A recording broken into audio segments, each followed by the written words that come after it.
ನಮಗಿರ್ಬೋದು ಅಥವಾ ನಮ್ಮ ನಿರ್ಮಾಪಕರಿರ್ಬೋದು ಒಂದು ಸಿನಿಮಾದಲ್ಲಿ ಅತಿಯಾದ ಒಂದು ನಂಬಿಕೆ ಇದೆ.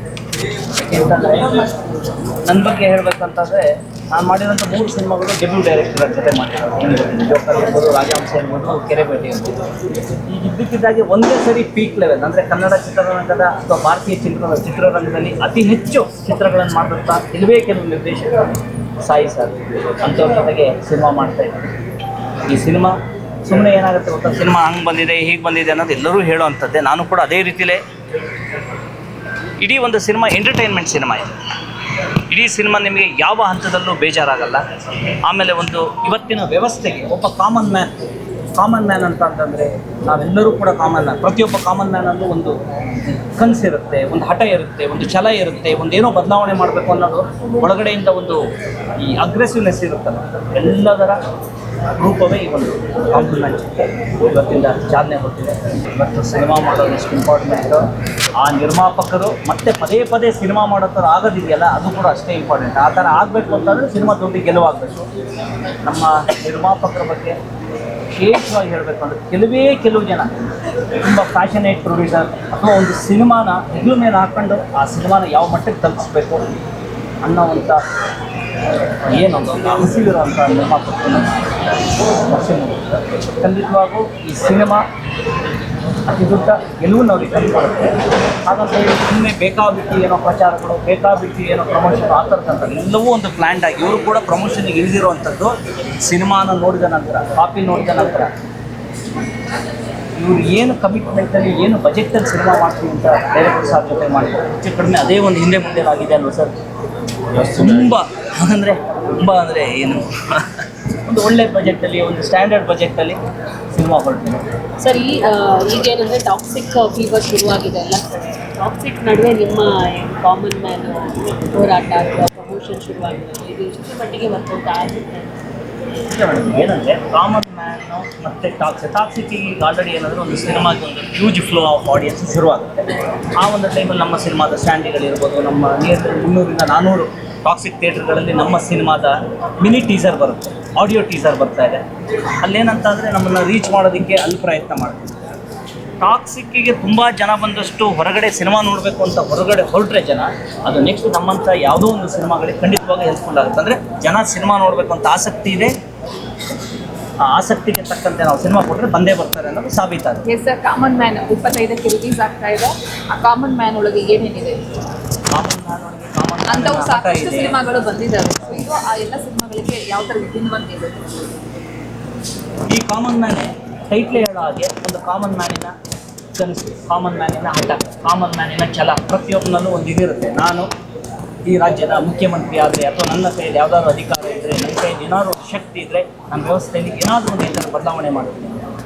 ಆ ಒಂದು ಹಠ ಛಲ ಇರೋವಂಥ ವ್ಯಕ್ತಿಯ ಆ ಒಂದು ಕನಸು, ಆ ಒಂದು ಏನಾದರೂ ಒಂದು ಅವಕಾಶ ಸಿಕ್ಕಿದ್ರೆ ಏನು ಮಾಡಬೇಕು ಅನ್ನೋದನ್ನು ಇವತ್ತೇನು ನಮ್ಮ ಸಮಾಜದಲ್ಲಿ ಸಾಮಾನ್ಯದ ಒಂದು ಮಾತಾಡೋದೇನೋ, ನಮ್ಮ ಕಾಕಿ ಕಾವಿ ಕಾದಿ ಈ ಅಧಿಕಾರ ವ್ಯವಸ್ಥೆ ಸರಿ ಇಲ್ಲಪ್ಪ, ರಾಜಕಾರಣಿಗಳ ವ್ಯವಸ್ಥೆ ಸರಿ ಇಲ್ಲ, ಜೊತೆಗೆ ನಮ್ಮ ಜನ ಕೂಡ ನಾವು ಅಂದ್ಕೊಂಡಾಗೆ ಎಲ್ಲ ರೀತಿಯಲ್ಲೂ ಈಗ ನಮ್ಮ ದೇಶದ ಅತಿ ದೊಡ್ಡ ಸಂಪತ್ತೇನೆ ಮಾನವ ಸಂಪನ್ಮೂಲನೇ ಅತಿ ದೊಡ್ಡ ಸಂಪತ್ತು. ಆ ಮಾನವ ಸಂಪನ್ಮೂಲನ ಯೂಸ್ ಮಾಡಿಕೊಂಡು ನಾವು ಎಷ್ಟು ಚೆನ್ನಾಗಿ ನಮ್ಮ ದೇಶದ ಒಂದು ರೀತಿಯಲ್ಲೂ ಅದ್ಭುತವಾಗಿ ತಗೊಂಡು ಹೋಗ್ಬೋದು. ಆದರೆ ನಾವು ಅದನ್ನು ಎಷ್ಟು ಮಟ್ಟಿಗೆ ನಾವು ಕೂಡ ಸಾರ್ವಜನಿಕರಾಗಿ ನಾವೇನು ಮಾಡ್ತಾ ಇದ್ದೀವಿ, ಎಲ್ಲವೂ ಪಾಯಿಂಟ್ಗಳ ಮೇಲೆ ಸಿನಿಮಾ ಕೊಟ್ಟಿದೆ. ಕಾಮನ್ ಮ್ಯಾನ್ ಸ್ಪೆಷಲ್ ಆಯಿತು. 53 ವರ್ಷ ಆಯಿತು. ಏನು ನೋಡಲಿಲ್ಲ, ಏನು ನೋಡಿದ್ದೀನಿ ಅನ್ನೋದು ನಿಮ್ಮೆಲ್ಲರೂ. What is Sai Prakash? Is producers director. Industry ಉಳಿಬೇಕಂದ್ರೆ ನಿರ್ಮಾಪಕ ಚೆನ್ನಾಗಿದೆ. ಹೇಳಿದ ಬಡ್ಜೆಟ್ಟಲ್ಲಿ ಮಾಡಿದಂಥ ಮಗನಿರ್ಬೋದು, ಬಟ್ ನನಗೆ ಹೆಸರಿದೆ. ನನ್ನ ಟ್ಯಾಗ್ಲೈನೇ ಪ್ರೊಡ್ಯೂಸರ್ಸ್ ಡೈರೆಕ್ಟರ್, ನಿರ್ಮಾಪಕ ಉಳಿಸುವಂಥ ನಿರ್ದೇಶಕ ಸಾಯಿ ಪ್ರಕಾಶ್.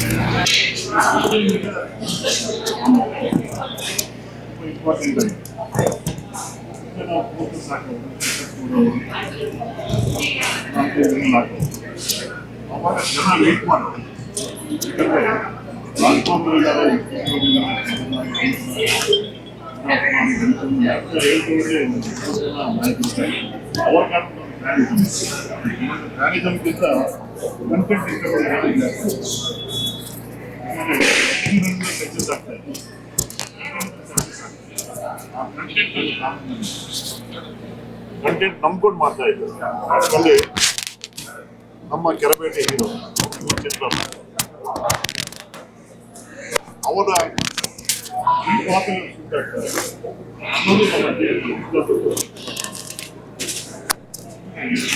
ನಾಯಕ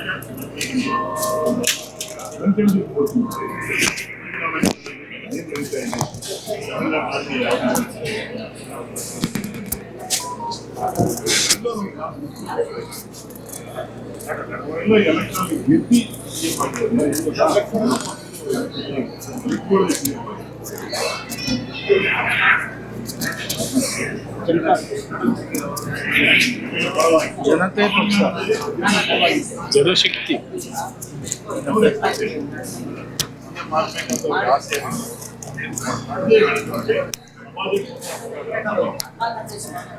ಸಮಾಜದಲ್ಲಿ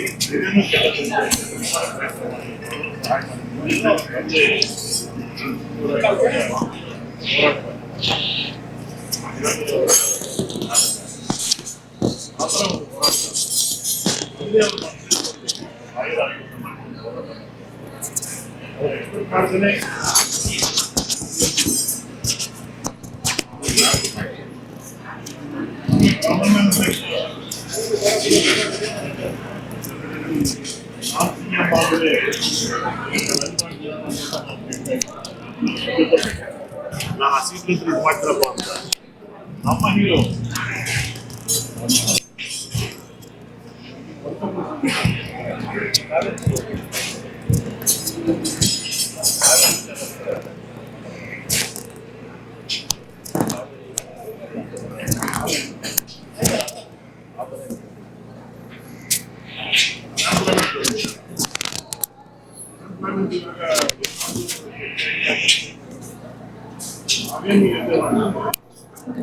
ವ್ಯವಸಾಯ ಮಾಡೋದು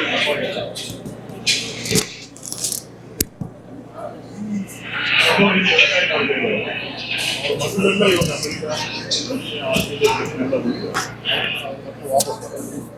ವ್ಯವಸಾಯ ಮಾಡಬೇಕು ಪೊಲೀಸನ್ನು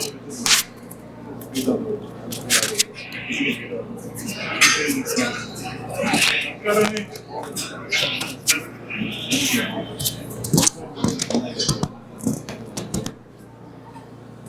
ಮೂಲಕ ಹೋರಾಟ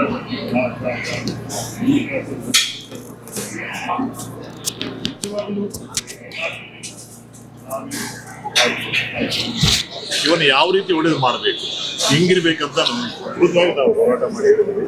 ಸಿಎಂ ಮೇಡಮ್ ಕಥೆ ಬರೆದಿರೋದೇ ನಾವು, ಹಂಗಾಗಿ ಸಿನಿಮಾ ಹೆಂಗೆ ಬರಬೇಕು ಅನ್ನೋದು ಒಂದು ಇಮೇಜ್ ನನಗೆ ಅಷ್ಟೇ ಇತ್ತು. ಅದ್ರ ಪ್ರಕಾರ ತುಂಬ ಚೆನ್ನಾಗಿ ಬಂದಿದೆ. ಇವತ್ತು ಒಬ್ಬ ಕಾಮನ್ ಮ್ಯಾನ್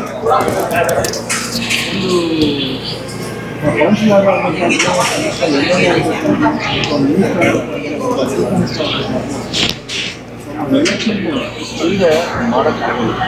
ಜೊತೆಗೆ ಒಬ್ಬ ಚೀಫ್ ಮಿನಿಸ್ಟರ್ ಆಗಬೇಕು ಅಂದರೆ ಮೆಜಾರಿಟಿ ಬೇಕು, ಅದ್ರ ಮೇಲೆ ಒಬ್ಬ ಚೀಫ್ ಮಿನಿಸ್ಟರ್ ಆಗ್ತಾನೆ.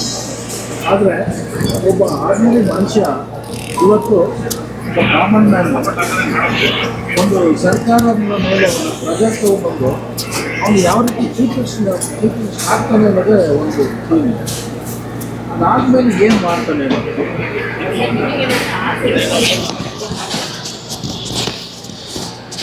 ಸಿ ಎಮ್ ಆಗಬೇಕು ಅಂತ ಆಸೆ ಪ್ರತಿಯೊಬ್ಬರಿಗೂ ಇರುತ್ತೆ. ಆದರೆ ನಾನು ಸಿ ಎಮ್ ಆಗ ಏನು ಮಾಡ್ಬೋದು ಅನ್ನೋದು ಕನಸು ಪ್ರತಿಯೊಬ್ಬರಲ್ಲಿ ಇರುತ್ತೆ. ಆ ಒಂದು ಕನಸು ಏನೋ ಒಂದು ನಾರ್ಮಲ್ ಮನುಷ್ಯರಿಗಿರುವಂಥ ಕನಸು ಏನಿದೆ ಅನ್ನೋದನ್ನ ನಾವು ತೋರಿಸಿದ್ದೀವಿ.